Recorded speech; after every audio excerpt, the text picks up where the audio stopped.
Depuis le début de l'année 2026, l'Est de la RDC est redevenu le théâtre d'une instabilité qui l'espérait voir s'éteindre après les accords diplomatiques de l'an dernier, alors que la communauté internationale s'est réunie à Munich pour discuter de la sécurité mondiale. La tragédie congolaise s'impose à l'ordre du jour entre trahison perçue et avance rebelle. Le point de départ de Washington ressemble de plus en plus une impasse. Lors d'une interview exclusive accordée à France 24 à marge de la conférence de sécurité de Munich, Massad Boulos, conseiller principal américain pour l'Afrique, n'a pas mâché ses mots. Les taux d'ordinaire, policier de la diplomatie américaine, a laissé place à une frustration palpable. Le diplomate américain a directement blâmé la coalition entre le M23 et le Rwanda pour la récente recrudescence de la violence.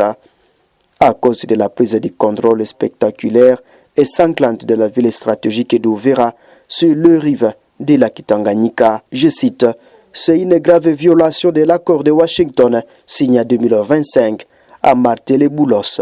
Permettez-moi de dire ceci.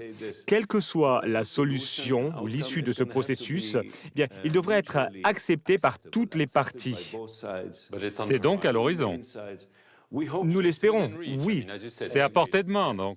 Cela fait 50 ans. Alors nous l'espérons.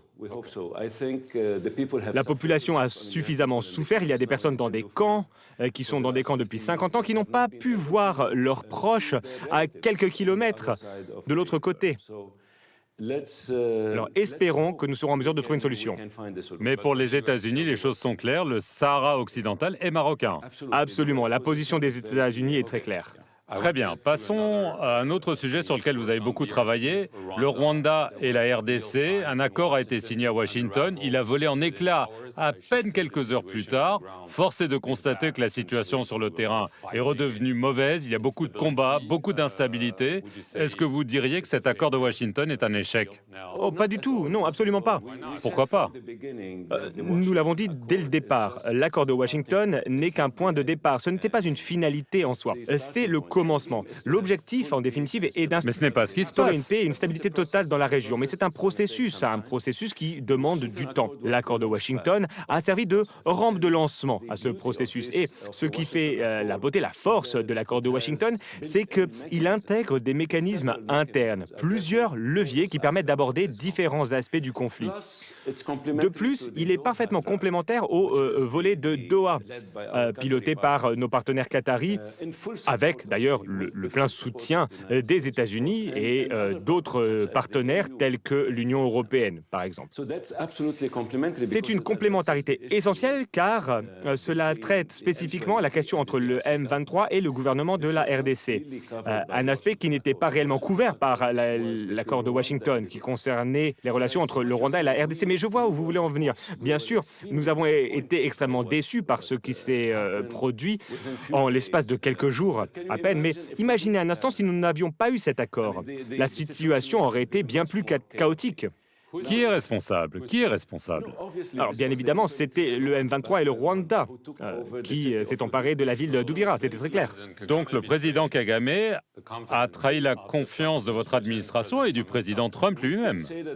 Il y a eu une sorte de violation, à notre sens, c'était une violation grave de l'accord de Washington. Faites-vous toujours confiance au président Kagame? Nous espérons pouvoir. Vous n'êtes pas sûr? En tout cas, nous travaillons avec lui, nous échangeons avec lui. Nous attendons de voir des mesures concrètes sur le champ de bataille, mais ce que nous voyons, je tiens à être clair sur une chose, c'est que le M23 soutenu par le Rwanda s'est emparé de la ville de Uvira. Après nos échanges avec le président Kagame, eh bien, ils se sont retirés de la ville d'Uvira. Mais pas totalement. Pas totalement, ils sont encore sur quelques points forts autour de la ville. Vous le savez. Ils sont même allés un petit peu plus vers le sud avant de remonter. Mais il y a eu au moins quelques actions entreprises. Faut-il des sanctions contre le président Kagame? Au Congrès, il y a des pressions pour imposer des sanctions au Rwanda et peut-être à lui.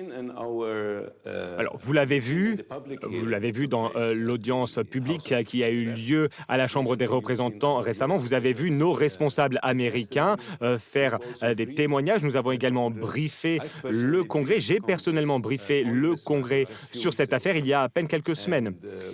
Nous avons annoncé ces événements. Les États-Unis ont aujourd'hui un nombre d'outils à leur disposition et nous allons devoir mettre en œuvre des mesures. Le président Kagame a récemment déclaré qu'il n'avait que faire des sanctions. Oui, nous avons entendu sa déclaration. Nous verrons.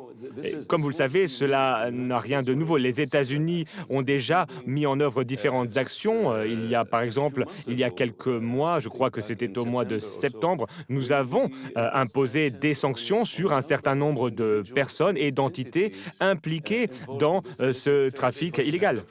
Est-ce que ça pourrait aussi être le président? Alors, avant cela, nous avons imposé des sanctions sur James Kabarebe. Je sais, très proche de lui. Oui. Donc, est-ce que ça pourrait être Kagame lui-même? Alors, je ne peux pas spéculer. Il s'agit d'une décision qui sera prise collectivement. Ce n'est pas une décision qui appartient à une seule personne, sauf peut-être au président. Mais ce n'est pas exclu. Il y a plusieurs options sur la table, plusieurs outils qui sont disponibles et que les États-Unis peuvent utiliser. Mais je tiens à être très clair. Dès lors que notre président, le président Trump, a signé cet accord en tant que témoin, bien évidemment, il n'est pas parti à cet accord, il l'a signé en tant que témoin. Et donc, les États-Unis sont témoins, le président Trump, personnellement, est témoin. C'est un engagement. C'est un engagement de notre part, c'est un engagement également de la part du Rwanda et des Congolais. Les trois présidents se sont engagés les uns envers les autres à respecter cet accord et c'est quelque chose que nous n'allons pas prendre à la légère. Très bien. Dernier sujet, le Soudan. On parle d'un accord de paix provisoire, grâce à une médiation menée par les États-Unis, les Émirats arabes unis, l'Arabie saoudite et l'Égypte. Est-ce que c'est réaliste, compte tenu de la situation sur le terrain, des violents combats? Les deux parties n'ont apparemment pas donné leur accord, ou est-ce le cas? C'est une question et une préoccupation tout à fait légitime. Alors, bien sûr, en particulier quand on voit ce qui se passe sur le champ de bataille. Nous n'avons pas encore officiellement présenté un plan final. Alors, n'oublions pas qu'il y a beaucoup d'autres parties prenantes qui sont impliquées et qui peuvent être très utiles.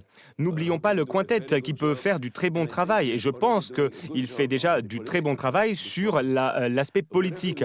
Parce qu'évidemment, peu importe ce que l'on fait d'un point de vue humanitaire, le cessez-le-feu, etc., le plus important va être la voie politique.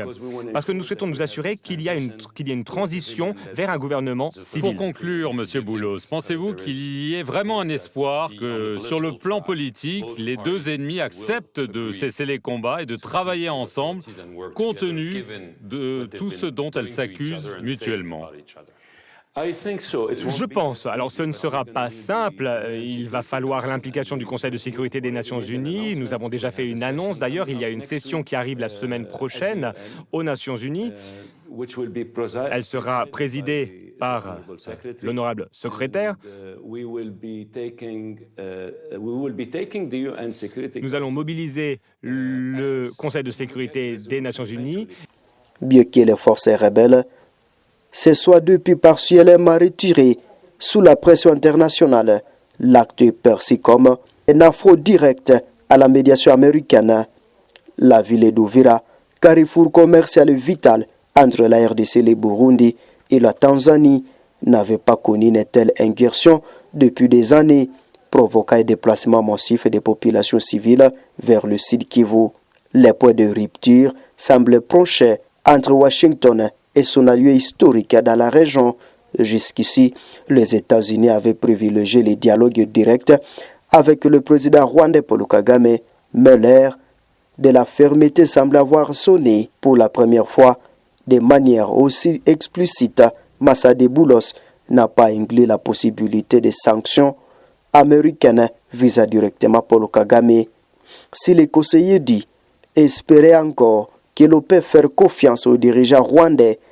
Il conditionne cet espoir à des actes concrets de désengagement. Malgré la sévérité du constat, Washington refuse d'endurer les processus diplomatiques. Pour Boulos, l'accord de 2025 n'était que le point de départ. La réalisation de la paix à RDC est un processus qui va prendre certain temps, a tempéré le conseiller américain.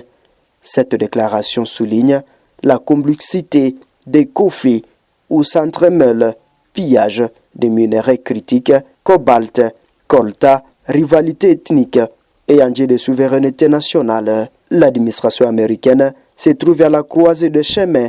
Maintenir les dialogues ou risque de paraître impuissante pour sanctionner le Rwanda au risque de déstabiliser un allié clé. La lutte contre les terroristes en Afrique de l'Est. À Munich, le message de Boulos est clair. La patience de Washington a de limites et le retrait d'Ouvira n'est que sur 6.